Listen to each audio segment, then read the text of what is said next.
Hello friends, स्वागत है आपका अपना YouTube channel concept of Sujeet में। जैसे कि आज देख रहे हैं कि तो बच्चों आज हम क्या कर रहे हैं कि अगर कोई बच्चे 10th क्लास में होंगे तो उसको दही वाली मगम्मा कहानी अच्छे से पता होगा। वर्णिका जो छोटा वाला किताब है, पतली वाली किताब है, इसमें 5 कहानी है। जो पहला कहानी है दही वाली मगम्मा। दही वाली मगम्मा का नाम ज़रूर सुना होगा, भले पढ़ा नहीं होगा, लेकिन कोई बात नहीं। आज हम इसका पूरा सारांश आपको बोल दूंगा, ठीक है। पूरी कहानी आपको बता दूंगा A to Z। और हम अगर कहानी सुना दिए, कहानी अगर आप अच्छे से सुन लिए बिना स्किप किए हुए, तो शायद आपको पुनः कहानी पढ़ने की ज़रूरत नहीं पड़ेगी और ना ही ये किताब पलटाने की ज़रूरत पड़ेगी, क्योंकि इसका क्वेश्चन ख़त्म, कहानी ख़त्म होने के बाद इसका ऑब्जेक्टिव क्वेश्चन भी लिखाएंगे और सब्जेक्टिव क्वेश्चन भी लिखाएंगे, ठीक है। तो कहानी एक बार सुन लीजिए बिना स्किप किए हुए, फिर इसके बाद आपको पलटाने की कोई ज़रूरत नहीं पड़ेगी। तो हम चलो शुरू करते हैं। क्या दही वाली मगम्मा। दही वाली मगम्मा कहानी का लेखक कौन है? श्रीनिवास जी। इसका पूरा नाम क्या है? मास्ती वेंकटेश अयंगार। इसका जन्म कब हुआ था? 6 जून 1891 ईस्वी को। इसका जन्म स्थान क्या था? जन्म कहाँ हुआ था? कोलार के कर्नाटक में, ठीक है। इसका हिंदी अनुवादक कौन था? B.R. नारायण। यानी कि ये कहानी जो है ये हिंदी में हमारे पास नहीं आया था, पहले किस में था? ये कन्नड़ में। लेकिन इसका हिंदी अनुवादक कौन? क्या? B.R. नारायण। और इसकी मृत्यु कब हुई थी? 6 जून 1986 ईस्वी को। किसी आप हम क्या करते हैं, किताब को थोड़ी देर के साइड रख देते हैं और आप बिना स्किप किए कहानी को सुनिए। दही वाली मगम्मा, तो ये कहाँ की कहानी है? तो कहाँ की कहानी मतलब बेंगलोर से सटा एक गांव है वेंकटपुर, वहीं की कहानी है। वेंकटपुर नामक एक गांव में एक परिवार रहा करते थे। किसकी परिवार? मगम्मा की परिवार। इसके परिवार में कौन कौन थे? एक मगम्मा थी, एक उसका बेटा और उसकी एक बहू, और उसको एक पोता भी था। यानी कि मगम्मा को एक पोता भी था और एक बेटा एक बहू। मगम्मा का अपना पति नहीं था, वो बहुत पहले ही गुजर गए थे। हाँ, चल बसे थे, ठीक है। तो अभी कितने परिवार उसके फैमिली में?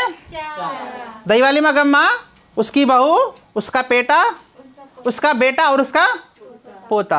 ये कहानी एक बेंगलोर से सटे एक गांव है वेंकटपुर, वहां की कहानी है, ठीक है।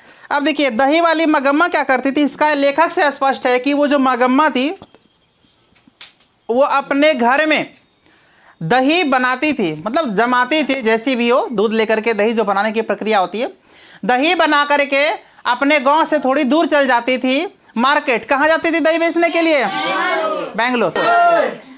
बेंगलोर जाती थी वो दही बेचने के लिए। जैसे कि देखिए, अगर किसी के निर्धारित मतलब किसी निश्चित के घर में, मतलब फलाने के घर में, इनके घर में, उनके घर में, अगर डेली हमको दही होना होता है या डेली दूध लेना होता है, तो हम क्या करते हैं? डेली पैसा नहीं देते हैं। क्या करते हैं? महीना लगा, महीना के बाद एक दिन पैसा देते हैं। उसको हम क्या कहते हैं? बारी कहते हैं। हर एक महीने में पैसे लेन देन की प्रक्रिया को क्या कहते हैं? बारी कहते हैं। कहाँ जाती थी दही बेचने के लिए? बेंगलोर। तो सुबह निकल जाती थी, दही बेच करके शाम में वापस आती थी। उसके घर में एक छोटा बबुआ था, पोता, तो पोते के लिए कुछ ना कुछ खाने को लेकर के आ जाती थी। कभी मिठाई तो कभी कुछ, कभी कभी खिलौना भी लाता था। किसके लिए? पोते के लिए। दिन गुजरता गया। दही वाली मगम्मा यानी कि मगम्मा जिस शहर में जाती थी दही बेचने के लिए, वहां पे एक महिला थी जिससे कि गहरी संबंध, गहरी दोस्ती हो गई थी। शायद उसे क्या कहते थे? माँ जी। कथावाचक को क्या कहती थी? माँ जी। यानी कि दही वाली मगम्मा उनको क्या कहकर बुलाते थे? माँ जी कह करके बुलाते थे।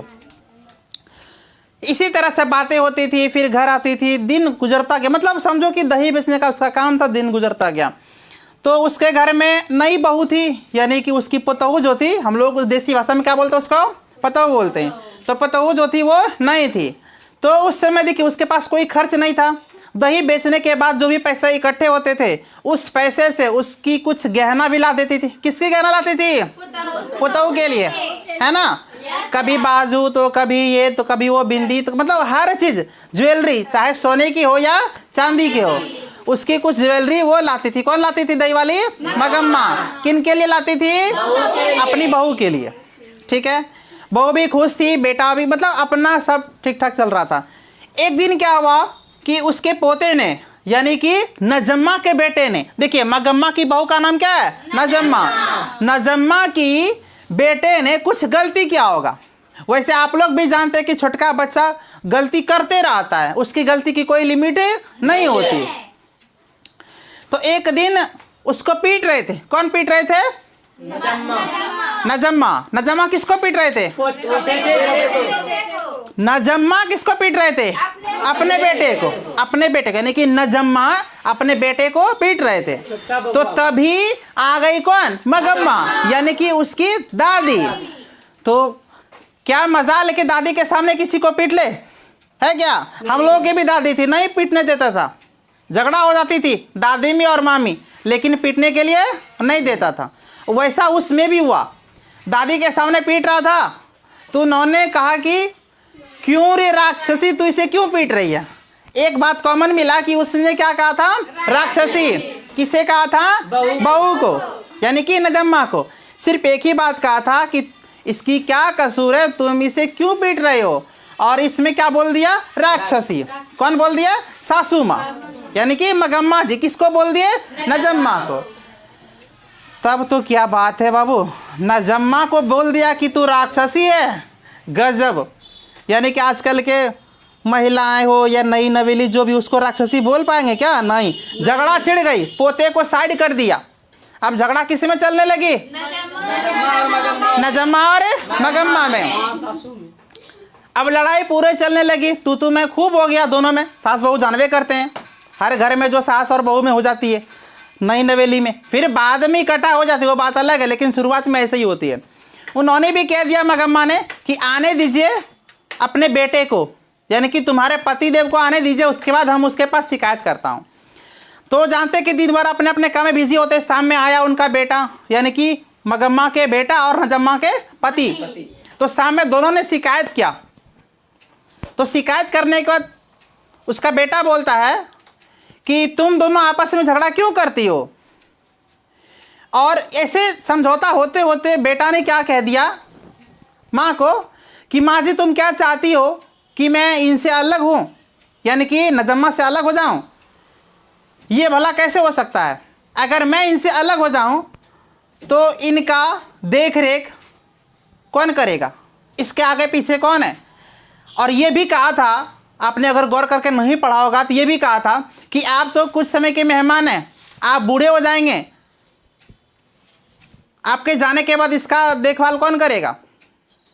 कुछ ऐसे बातें हो गई। और ऐसा बातें होने के बाद माँ को भी लगा कि बेटा अभी किसके तरफ चल गया?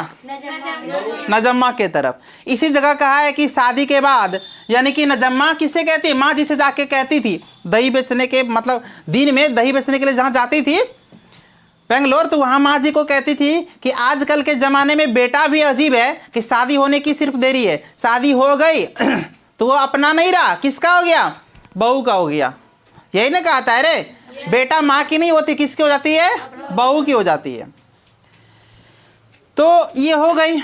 उसके बाद उसको लगा कि शायद मेरा बेटा का भी मन जो है ना मोह लिया। कौन मोह लिया? नजम्मा, बहू। तो अब वो उसी के साथ रहना चाहता है और हमें इग्नोर कर रहा है, ऐसा लग रहा है कहानी के हिसाब से। ठीक है, तो क्या हुआ कि बातों ही बातों में उन्होंने कहा कि माँ जी अगर आपको अलग रहना है तो अलग रह सकते हैं। तो माँ जी को इस बात पे बहुत दुख हुआ, लेकिन कि जब दूसरे दिन दही बेचने के लिए गया तो सब कुछ ठीक ठाक था, लेकिन जब वहाँ से वापस आया तो देखा कि घर में हर एक सामान 2 अलग अलग हिस्सों में बटा गया है। यही नहीं बात है रे? हर एक उसके घर में जो भी सामान था सब 2-2 हिस्से में बट गया था। इसका मतलब क्लियर है, क्या हो गया? अलग हो गया। कौन अलग हो गया? सासू माँ अलग हो गई बहू से, अब बहू अलग हो गई सासू माँ से। नहीं, नजम्मा और मगम्मा में मतलब अलग हो गई, फर्क हो गई। इसके बाद क्या था कि मगम्मा जो कमाती थी दही बेच करके, तो उसकी कोई खर्च नहीं थी, उसकी कोई खर्च नहीं थी, तो उसके पास पैसा रहने लगा। किसके पास पैसा रहने लगा? मगम्मा के पास। बाद क्या हुआ, मगम्मा को लगा कि हम जो कमा रहे हैं अब ये मैं खर्च कहाँ करूं, क्योंकि नजम्मा इतनी खतरनाक थी कि उन्होंने अपना बेटा को, यानी कि मगम्मा के पोता को भी दादी के पास जाने के लिए नहीं दिया, जाने के लिए मना करती थी। तो मिठाई भी लाती, दादी सोच रही थी मगम्मा की मिठाई भी लाएं, अगर खाने ना दिया तो, लड़ाई किया तो वो मिठाई वगैरह खिलौना कुछ नहीं लाने लगा और पोता भी उसके पास नहीं जाने लगा। किसके पास नहीं जाने लगा? दादी माँ के पास, यानी कि मगम्मा के पास नहीं जाने लगा। तो उसके पास पैसा, दही वाली मगम्मा का जो पैसा था वो उसके पास ही बचने लगा। तो इस बात की कानों कान खबर लग गई किसको? रेंगप्पा को, कि दही वाली मगम्मा यानी कि मगम्मा के घर में बहू और सास जी क्या हो गए? अलग हो गए। अब क्या ही बताए रेंगप्पा के बारे में। वो ठहरा एक गांव का जुआरी किस्म का लड़का, है ना, कमाता धमाता कुछ नहीं था, बस इधर उधर करता था, सिगरेट उगरेट गांजा उंजा पीता था, ठीक है, लफंगा की तरह करता था। तो क्या उसको पता चला कि वो अलग हो गई। अब क्या हुआ, दही बेच के जो आती थी कौन? मगम्मा। तो रास्ते में उसको कौन मिल जाता था? रेंगप्पा। किस जगह मिलता था? देखिए कुआं लिख दिए हैं, अमराई के कुआं के पास। तो कभी आती, बोलती क्या हाल है माँ जी, कैसे हैं? ठीक हैं, हमें कुछ पैसे की ज़रूरत थी, क्या देंगे आप? कभी कभी तो हाथ भी पकड़ लेती थी। अभद्र व्यवहार करता था। कौन करता था? रेंगप्पा। और ये इसलिए कि उससे कुछ पैसा ऐंठना चाहता था। किससे? मगम्मा से कुछ पैसा ऐंठना चाहता था। कौन? रेंगप्पा। तो अगले दिन जब मगम्मा दही बेचने के लिए बेंगलोर गई तो उन्होंने अपने कथावाचक माँ जी से कहती है कि माँ जी मेरे पास कुछ पैसे हैं, आप इसे रख लीजिए, जब हमें ज़रूरत पड़ेगा तब हमको दे दीजिएगा, क्योंकि अभी मेरे पास खर्च ज़्यादा नहीं है, हम पैसा क्या करेंगे, आप ही के यहाँ रख देते हैं। तो माँ जी ने कहा ठीक है आपकी मर्जी, आप रख दीजिए, रखा रह जाएगा। तो माँ जी के साथ बहुत बातें होती थी। उसी बीच में कुछ बातें भी हुआ करती थी कि जब पति होते हैं तो कैसा होता है और जब पति नहीं होते हैं तो कैसा होता है। तो बहुत बातें हुई इसमें। इसके बाद क्या हुआ कि अब देखिए मगम्मा के पीछे पड़ गए कौन? रेंगप्पा। और क्यों पड़ गए पीछे?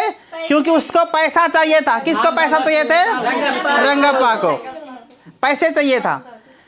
तो अब इसकी जानकारी मिल गई नजम्मा को। किसको मिल गई? नजम्मा को। नजम्मा को लगा कि लगता है कि मेरी सासू की माँ के पास जो है ना पैसा जो है और वो रेंगप्पा को देने लगा है। और वैसे भी गांव घर में जानते हैं कि विधवा महिला होती है तो उसके ऊपर कितनों के नज़र गड़े होते हैं, लगता है कि कोई नहीं है, इसका पैसा वहाँ मिल है। ऐसा होता है गांव घर में। अगर आप लोग गांव घर से होंगे तो जानते होंगे, ठीक है। अब क्या हुआ, मगम्मा को, नजम्मा को पता चल गया कि मेरी माँ का जो पैसा वो कौन ले रहे हैं? रेंगप्पा ले रहे हैं। इसके बाद क्या हुआ कि अब उसको सूझने लगा कि किसी तरह से मगम्मा जी से, माँ जी के साथ हो जाए, मगम्मा के साथ हो जाए। अब करे तो करे क्या, क्योंकि लड़ाई करके फर्क हो गया था, अब साथ जाना है। तो उन्होंने एक तरीका अपनाया। तरीका ये था कि उसका जो बेटा था उसको दादी के पास भेजना शुरू कर दिया। किसको? मतलब उसका जो पोता था वो उसके पास आना शुरू हो गया। किसके पास? दादी जी के पास। अब भेजने वाला कौन था? नजम्मा ही। तरीका ये था कि बस किसी तरह जाए और हम लोग एक साथ हो जाएं, यही चाहते थे। भेजने लगा। अब दादी है तो दादी के पास अगर पोता आए तो क्या मजा ले कि वो उसको भगा सकता है? नहीं। दादी और पोता का प्यार ही ऐसा होता है कि उसको एक साथ सोने के लिए कहता है, खाना खाता उसके साथ, दादी के साथ जाती है घूमने के लिए। तो अब दादी के साथ जाने लगा, दादी के पास वो जाने। कौन जाने लगा? उसका पोता, नजम्मा का बेटा, ठीक है। तो इसी प्रकार क्या हुआ कि अब दादी भी उसके लिए कुछ खाने पीने को लाने लगे। किसके लिए? पोते के लिए। इसी तरह से पर्व त्योहार आने लगा। और पर्व त्योहार में मगम्मा ने क्या किया, सॉरी नजम्मा ने क्या किया, नजम्मा मतलब कि पूड़ी, हलवा, सेवई और अलग अलग प्रकार की वैरायटियां बना करके किसको खिलाने लगा? सासू माँ को। में कुछ दिन के बाद फिर समझौता हो गई और दोनों साथ में रहने लगे। कौन कौन साथ रहने लगे? मगम्मा और नजम्मा। ठीक है, दोनों साथ में रहने लगे। देखिए कहानी अगर शॉर्ट में आप लिखेंगे, सारांश लिखेंगे, तो कहानी मूल रूप से इतना ही है। कुछ कहानी इस जगह ये है कि देखिए जिस प्रकार हमारे गांव में शादी होती है, नई महिलाएं आती है, कुछ समय उसको उसका व्यवहार पसंद नहीं आता है सासू माँ को, और ना ही बहू को सासू माँ का व्यवहार पसंद आता है, और 1 साल 2 साल के बाद वो क्या होती है जानते हैं? टूट जाती है, अलग हो जाती है। लेकिन 4-5 साल बिता लेने के बाद फिर क्या हो जाती है? साथ हो जाती है। ऐसा घटना हम गांव में कितना बार देखे हैं कि गांव में नई नई महिलाएं आती है, वो क्या हो जाती है? अलग हो जाती है, और कुछ समय के बाद क्या होती है? फिर साथ हो जाती है। बस इसलिए कि वो नहीं रहती, उसको कुछ पता नहीं होता है, उसकी चाल चलन, सासू माँ का चाल चलन उसको पसंद नहीं होता, जिसकी वजह से वो अलग हो जाती हैं। और कुछ समय के बाद फिर उसको लगता है कि नहीं, अब अलग नहीं जिया जा सकता, अब साथ ही हो जाए। सेम इसी प्रकार की घटना हुई थी किसके साथ? दही वाली मगम्मा के साथ। शुरुआत में तो ठीक ठाक था, बीच में अलग हो गई, फिर बाद में क्या हो गई? साथ हो गई। इसी के बीच ये कहानी को हम करते हैं ख़त्म। ठीक है, इसके बाद हम क्या करेंगे? ऑब्जेक्टिव और सब्जेक्टिव। तो आज के लिए इतना ही, मिलते हैं कल, तब तक के लिए बाय बाय।